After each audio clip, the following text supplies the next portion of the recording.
तो हम देख रहे हैं, जगह जगह होर्डिंग लग रहे हैं। होर्डिंग तो लगी रहा है ना, जो बिहार में दिखा भारत में दिखेगा। तो भाई होर्डिंग ये लग रहा है, इसका मतलब क्या है? बिहार में दिखा ना, सुशासन का राज दिखा, बिजली सड़क पानी दिया, रोजगार की बात। बिहार में तो क्या दिखा? बिहार को तो हमने कहा कि बर्बाद कर दिए नीतीश कुमार जी।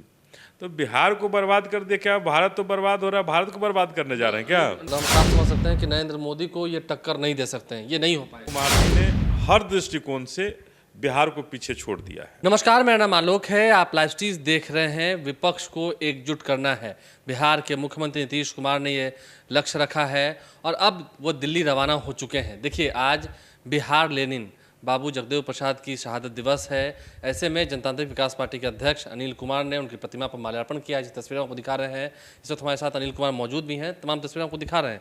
आज जगदेव प्रसाद जी की जयंती है, वो भी एक बड़े समाजवाद के चेहरा थे। नीतीश कुमार भी समाजवाद के चेहरा हैं। तमाम जितनी क्षेत्रीय पार्टियाँ हैं उनको एकजुट करना है, विपक्ष को एकजुट करना है और नीतीश कुमार इस मिशन पर निकल चुके हैं। क्या लगता है कितने हद तक सफलता मिलेगी? देखिए, सबसे पहले जगदेव बाबू से नीतीश कुमार की तुलना नहीं की जा सकती है। जगदेव बाबू शोषित समाज जो था उसके एक चेहरा थे। वो समाजवाद के केवल चेहरा नहीं थे, वो जो शोषित वंचित दलित पिछड़ा अति पिछड़ा जो वर्ग है उसके लिए वो हमेशा चिंतित रहे हैं। और उनका स्पष्ट नारा था कि 100 में 90 हम हैं, तो हर चीज़ पर 90 हमारी हिस्सेदारी होनी चाहिए, चाहे शासन हो, प्रशासन हो या न्यायपालिका हो, हर जगह 90 भाग हमें चाहिए। इस नारा के विचारधारा के जगदेव बाबू थे और इन्हीं के कारण सामंतवादी ताकतों ने, मनुवादी ताकतों ने आज ही के दिन उनकी हत्या कर दी थी। और नीतीश कुमार जी तो उनके गोद में बैठे हुए हैं, मनुवादी और सामंतवादी व्यवस्था के गोद में बैठे हुए हैं। और उस व्यवस्था से चलने वाला व्यक्ति हमारे जगदेव बाबू की तुलना कैसे कर सकता है? जगदेव बाबू की तुलना वो नहीं कर सकते हैं। ठीक है, आपने तो अपनी बात कह दी। अब विपक्ष को एकजुट करने के लिए नीतीश कुमार निकले हैं। लगता है कि हाँ, सफलता मिलेगी, क्योंकि हाँ 24 में नरेंद्र मोदी के रथ को रोकना भी ये भी टारगेट है।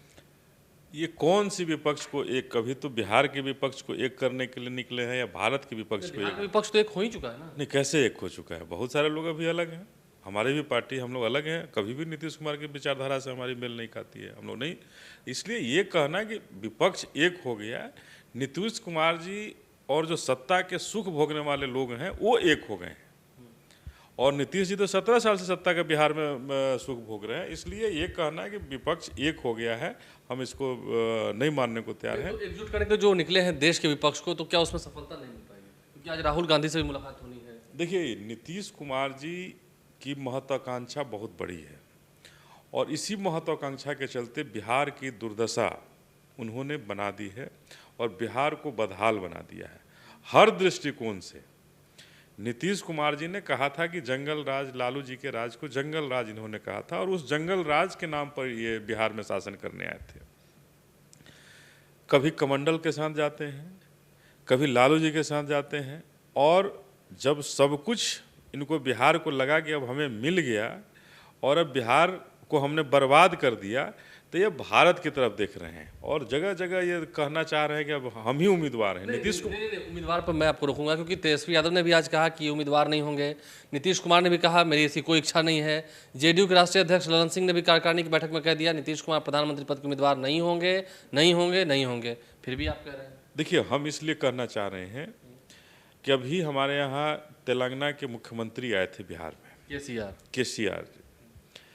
उस प्रेस कॉन्फ्रेंस को हमने देखा, बड़ा आश्चर्य लगा कि हम लोग उस संस्कृति को जीते हैं कि अतिथि देवो भव। वो हमारे अतिथि थे। आप ही लोग प्रेस के मीडिया बंधु सारे लोग वहाँ पर उपस्थित थे। कुछ सवाल कर दिया गया कि क्या आप लोग नीतीश कुमार को प्रधानमंत्री पद का दावेदार मानते हैं? केसीआर जी ने उस पर अभी कहा कि अभी हमारी बात नहीं हुई है। उस पर नीतीश कुमार जी किस विचार के थे ये समझने की जरूरत है कि वहाँ तुरंत खड़े क्यों हो गए, क्यों बार बार प्रेस कॉन्फ्रेंस से निकल जाने की बात तो सोचने लगे, कुर्सी से खड़े हो गए, बार बार बाहर जाने लगे। कहीं ना कहीं इनके मन में इस बात से ठेस पहुंची कि माननीय केसीआर जी ने नहीं कहा कि हाँ ये हमारे उम्मीदवार होंगे। प्रधानमंत्री के उम्मीदवार के इनके दावा को केसीआर ने वहीं पे खारिज कर दी, जिसके वजह से ये अपनी महत्वाकांक्षा को ठेस पहुंचते देख करके इनको लगा कि अब हम लोगों को पुनर्विचार करनी चाहिए और कुछ लोगों को इसके लिए पहले सहमति बना लें, तब हम घोषणा करें। लेकिन बिहार में तो हम देख रहे हैं जगह जगह होर्डिंग लग रहे हैं।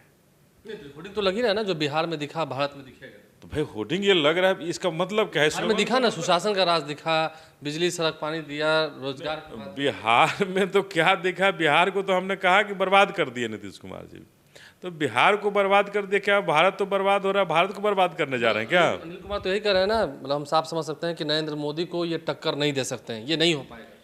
देखिए, हम ये नहीं कर रहे हैं कि नरेंद्र मोदी को टक्कर नहीं, हमारा ये है कि किसी भी दृष्टिकोण से बिहार की अगर हम बात करें तो नीतीश कुमार जी ने हर दृष्टिकोण से बिहार को पीछे छोड़ दिया है। भारत का एक प्रधानमंत्री केवल बिहार के लोकसभा सीट अगर 40 भी जीत जाते हैं तो भारत का प्रधानमंत्री का सपना उस व्यक्ति को नहीं देखने का। लेकिन जो प्रधानमंत्री बने हुए उनके रास्ते को रोक तो सकते हैं। देखिए, हम ये नहीं अभी कहना जल्दबाजी होगा।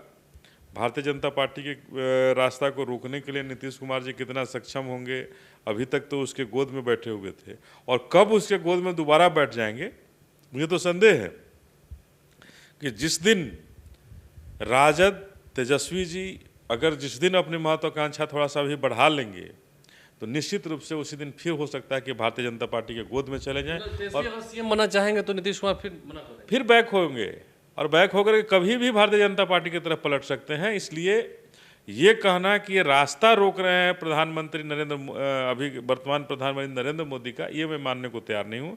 ये अति महत्वाकांक्षा की वजह से खुद प्रधानमंत्री बनना चाहते हैं कि नीतीश कुमार प्रधानमंत्री बने, और इसके लिए अगर कुछ भी इनको करने की ज़रूरत थी वो करना चाह रहे हैं। और मुझे पूरा विश्वास है कि जिस तरह से जो क्षेत्रीय दल भारत में अपने अपने हर एक राज्यों में हैं और काफ़ी मजबूती से हैं, जब तक सारे क्षेत्रीय दल अपने अपने राज्य को नहीं ठीक से मजबूती से पार्लियामेंट के संसदीय चुनाव में मजबूत होंगे, तब तक भारतीय जनता पार्टी के रास्ता को नहीं रोका जा सकता है। देखिए, बीजेपी के रास्ते को रोकने के लिए फिलहाल नीतीश कुमार तो चल पड़े हैं, लेकिन अनिल कुमार जो कि जनतांत्रिक विकास पार्टी के अध्यक्ष हैं, वो कह रहे हैं कि सफलता फिलहाल मिलने वाली नहीं है। अब देखना ये है, नीतीश कुमार दिल्ली रवाना हो चुके हैं, क्या कुछ बातें सामने निकल के आती हैं, फिर जब लौट कर आते हैं बिहार तो क्या कहेंगे, अभी कितना और संघर्ष करना बाकी है, क्योंकि समाजवादियों को एक तो करना है, लेकिन सभी मान जाएंगे नीतीश कुमार के चेहरे पर, ये एक बड़ा सवाल है। हमारे चैनल को सब्सक्राइब कर लें, साथ साथ फेसबुक पेज भी लाइक करें। धन्यवाद।